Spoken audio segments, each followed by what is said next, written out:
to the game yesterday. Starting off with Gary, he says, the fact that even with 8 or 9 players, mostly first teamers out, that we can still put out a decent competitive team actually shows how far we've come.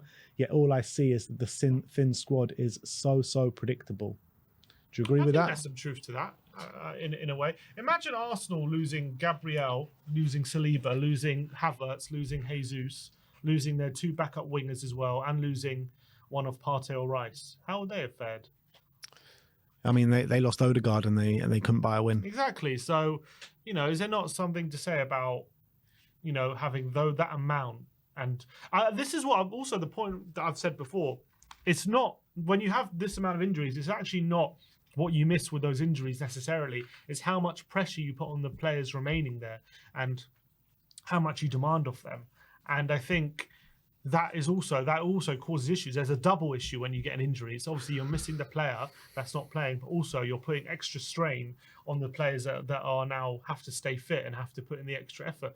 And you look at that team, considering the amount of injuries that we have, still not a bad team. And although we didn't put in a good performance and we didn't win, we only drew at home to Fulham.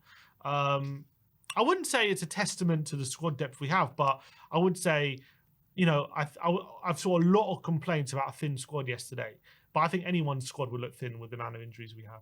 That's true. And on paper, the team was decent yesterday. You're looking at James Maddison, we all think is a very good player. Bissouma, captain of Mali. Ben Davies, captain of Wales.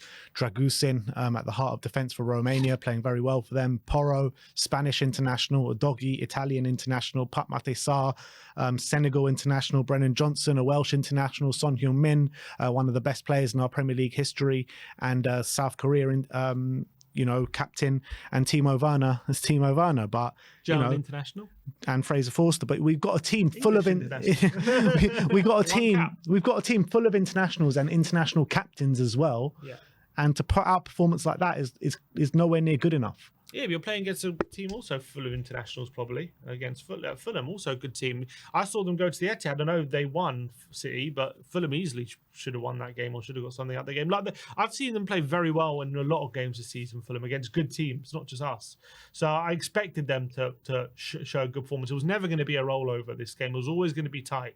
And unfortunately, those fine margins when it comes to players available didn't help at all. Obviously, it's no excuse for how poor it was. You probably expect us to have more of the game than we did, but I always expected this to be a very tight game.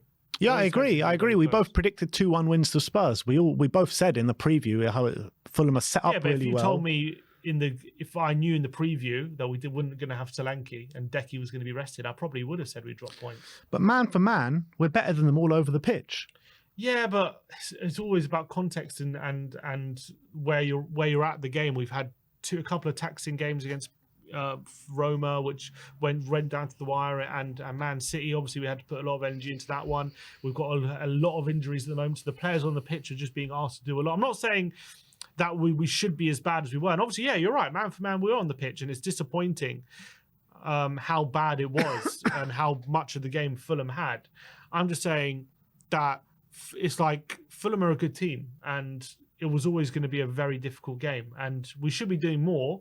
But it was always a possibility that if we dropped off, in our intensity in this game, like I said in the preview, Fulham could easily come here and play like they did, and they were brilliant. Yeah, but if they're as good as we're saying they are, these players, and our squad depth is as good as what people are saying it is, or this guy's saying it is, then we wouldn't have drawn this game. We would have won the game, and good teams find a solution how to get over the line, and we're not finding that solution. So you're not a good team? Like, they're not finding solutions? At the moment, they're not. They've lost 5 games in a row. Right, so they're not a good team? At the moment, they're not, no. So as at the moment, we're not, but correct. We can change. So let's hope we can, but City have got 4 Premier League titles in a row to back themselves up. We don't. Doesn't matter.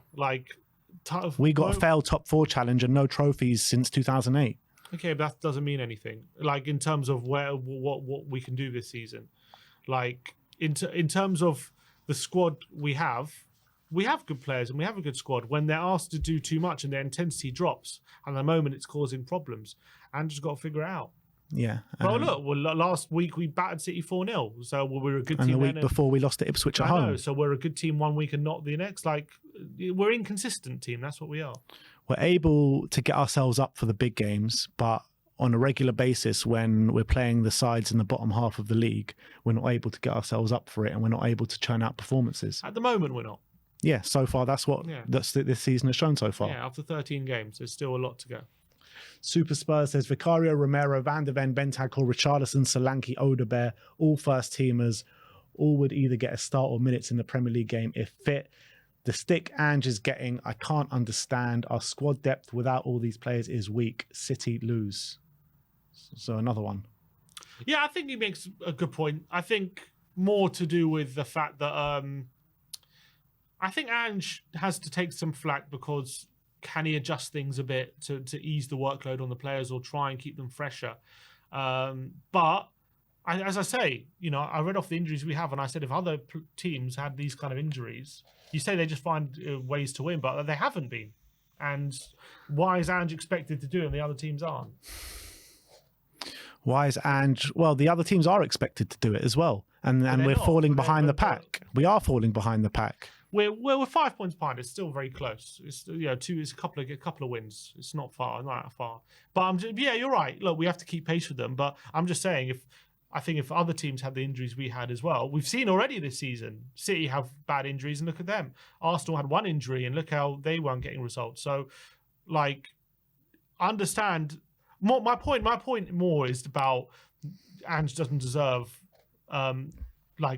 the amount of criticism after yesterday. I think he's getting in terms. But it's not. Yesterday is not an isolated situation, Sim. It's not an isolated situation. We've been showing this since the Crystal Palace game, since the second half at Brighton. It's not isolated situation.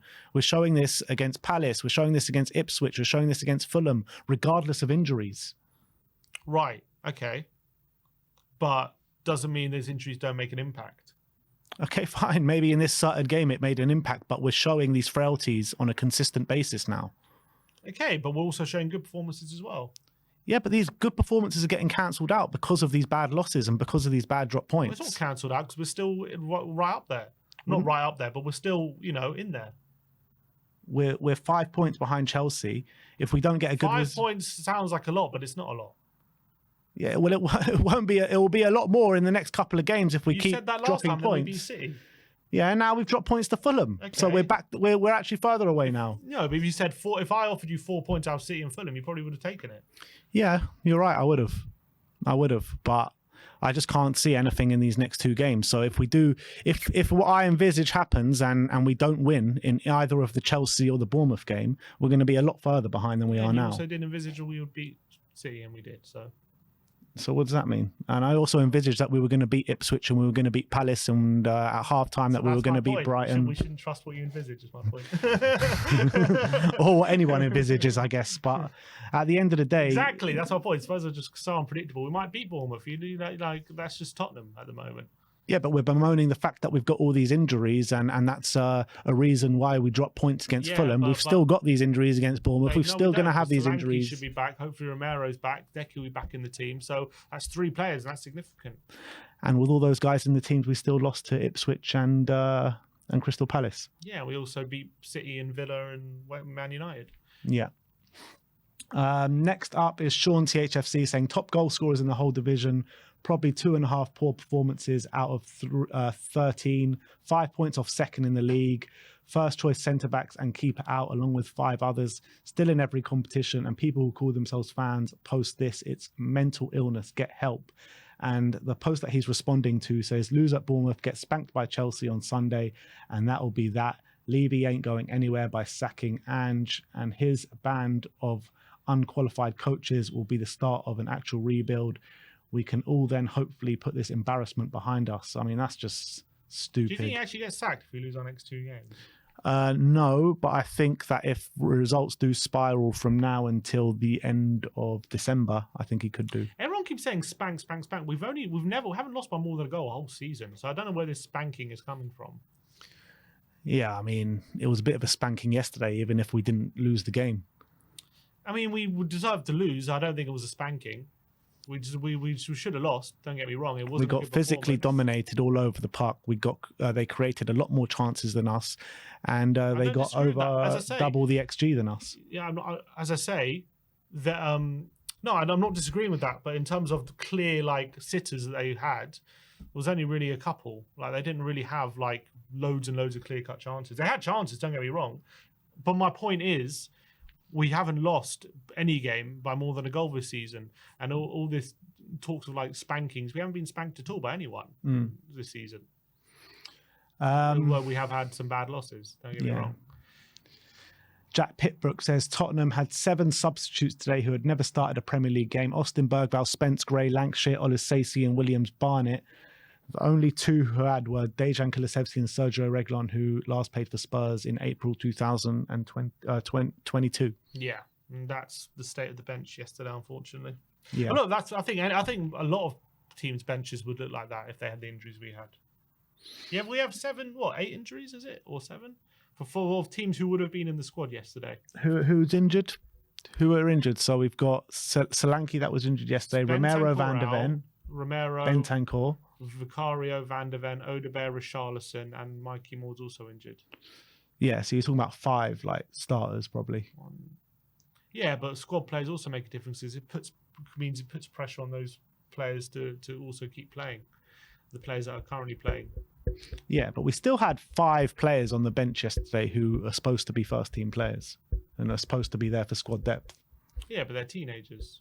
I'm not saying that means we they cannot can't keep using these excuses of they're teenagers. They're here to be part of the squad.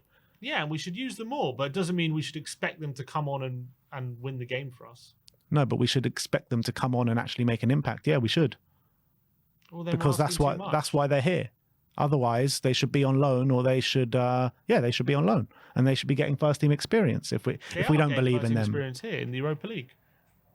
But we're not here just to like give players experience in the Europa League if they're not here to make an impact in the Premier League. What's the point of them being part of the squad? The whole point is they play Europa League, and that takes the burden off a lot of the players. But also, if we have injuries, they're supposed to come in and make an impact. Yeah, but they weren't needed from the start yesterday, necessarily. I think Spence was. Potentially Gray was as well. Spence is different because he's not in Europa League, so I agree with you. But when it comes to Gray, and Bergvall, I never expected them to be starting Premier League games after 3 months. I just didn't personally. They're 18, they're talented youngsters, but it's going to be a process. It's always great that they're playing Europa League. I never expect them to be starting Premier League games at this point. That might happen this season, but I think to expect them to do that, I don't know. I thought Gray maybe, but I never thought Bergvall would definitely starting Premier League games straight away. Well, we're going to ask Bissouma to carry a hell of a lot of workload then if we're not going to play Gray in the 6. Yeah. And we can't use the excuse of he's tired if we got Gray there sitting there not playing because he's 18. Opta Joe says Tom Kearney has scored away from home from the Premier League for the first time since March 2010, with this being the longest ever gap between a player scoring in an away match in this competition, which is 14 years, 269 days. You really pick your moments, don't you, Kearney? Classic Tottenham.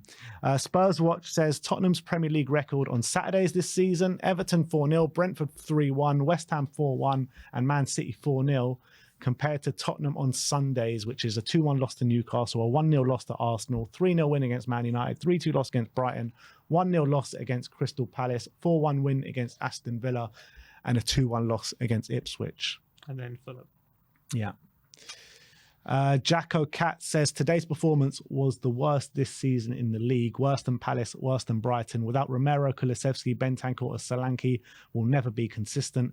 Today, tactically, we got outplayed, but with this players, it's too easy to outplay us. It's easy to outplay us when we're making technical mistakes and we lose all of the second balls. It's not this manager's fault. We've seen this with every manager in the last years. It's a problem of individual qualities, too many mediocre players in our team.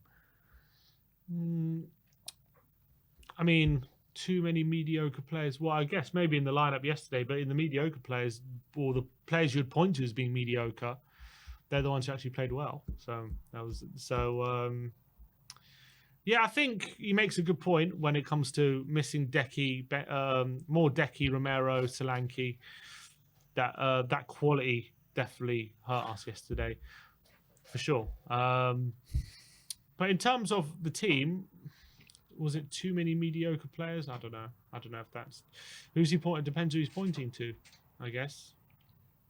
I think the only players that you'd say are not mediocre in the team in terms of, you know, gameplay and making an impact, Pedro Porro, Destiny Adogi, who didn't play well yesterday, Pat Mate Sarr, and Son Heung-min.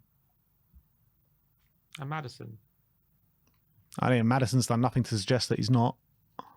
I don't think he's a mediocre player. He's got great qualities about him, but he's never shown it on a consistent basis for Tottenham that he can do the business. All right. Is that not true? I think this season he's been pretty good. I think he has been fairly consistent. All right. And Carly says, not again. I love this, Vicario. Oh, God. He's not happy. StatMuse saying the first Premier League player to score 10 goals in all competitions this season without taking a single penalty. Brenaldo. Yep, fair play to him. And look, if he keeps getting goals, you can criticise all you want about whatever, but goals speak volumes. That's the truth. Mari says, did Son put his hand on his thigh? Does he look like he's limping, or am I seeing things wrong? He did in that moment. He did. It looks like he's holding his hamstring there. Yeah. Oh, God. Bloody hell. What minute was it? That's first half, no? Yeah, because they were attacking that way. Yeah. That's fine. Okay, so it should be fine, surely. Yeah, that's what we said about Vicario. Yeah, you're right. God. Who scored the Premier League table since the start of November in 4 games? Yeah, we're sitting 4th in the last 4 games. Crisis. Yep. What can I say? 1 point off second. 1 point off second. It's a shame. Man It's been 13 games this season. Next up is Lily White Lab. Is that from yesterday? Yeah, 1st December Yeah. yesterday. Overall, these issues come down to the fact that the squad is not big enough and there's still some major profiles missing to make this work. Injury crisis added to that has made it twice as bad. The Premier League is of a level now where every team will give you a game. If you have European fixtures too, you need a squad as big and filled with the quality as likes of Chelsea, and I don't think we're near that. Yeah, I'd agree with that. When we have these amount of injuries. Yeah. I think when we've seen like players come on and make an impact, but unfortunately, players like Richarlison hasn't been fit all season. Odegaard hasn't been fit pretty much most of the season. Hang on a second. What do you mean we're good enough when we don't have the injury crisis? Because we didn't have the injury crisis when we lost to Crystal Palace and Ipswich. We didn't have but and we couldn't handle the Thursday, Sunday then, and even when we rested players. Okay, so we lost a couple of games. Doesn't mean we're not good enough. But that's clearly not good enough if we can't win those games after Thursday. Well, we've won some big games as well, so that proves we are good enough. We're not, because a good team would do it on a consistent basis. No one's doing it consistently. That's the point. Yeah, but you're talking about us. Who are you talking about? They're not doing it on a consistent basis, right? No one is, apart from Liverpool. But they're still higher than us. Who? Everyone that you're talking about. Arsenal and Chelsea are 5 points clear. Yeah. Yeah. 5 points that's fine. They're not. And Arsenal have been through their injury crisis. We're in it now. Okay, but I'm just saying that when we're talking about consistency, no one's been consistent this year apart from Liverpool. They're the only team in the league who've been consistent.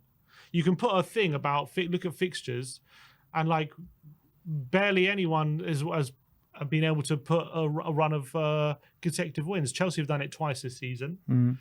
We've done it once. Like, but look, they've won a grand total of 1 more game than we have. Like, they haven't exactly been winning so many more games than us. Yeah, and they've got 5 more points than us. Okay. And we've had probably one of the easiest fixtures in the first 10 games. We've had City away as well. We've had on paper that's a difficult game. We've also won at Old Trafford. Chelsea didn't win at Old Trafford. You know, we've also won some difficult games. Obviously, when you lose against like Palace and Ipswich, it's very frustrating. But when it talks about being good enough, the question is, how high is your ceiling, right? and our ceiling is very high. Our ceiling it shows that we are good enough. Now it's about getting there consistently. We haven't been able to do that. I concede that, and what we have to figure why we can't do it consistently, why we can't perform at that very high level that we are capable of consistently. But to say we're not good enough because we've lost these games, I just disagree with that. But you're talking about Chelsea have only won one more game than us. How many more have they lost than us? Or how many more have we lost than them? It's got to be like at least 3. Yeah, 3 more.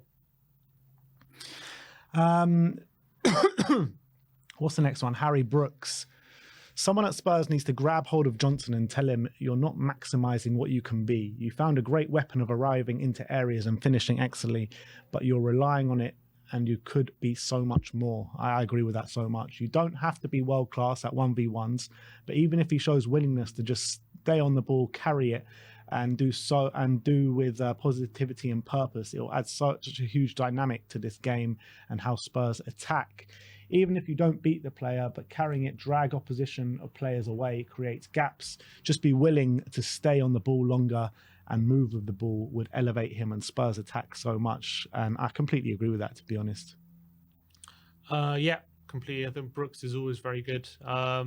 Yeah, I think Johnson, as much he needs to do more. Of course, I think you should always demand more from your players. As much as he's scoring goals, he shouldn't rest on his laurels on that, and he should, expect more from himself. But as long as he is scoring, I'm not going to be pointing at him too much when it comes to big issue problems. But of course, when he's putting in performances like yesterday, even if he does score, still not enough. All right. Well, there you have it. That is how the internet did react to the game yesterday.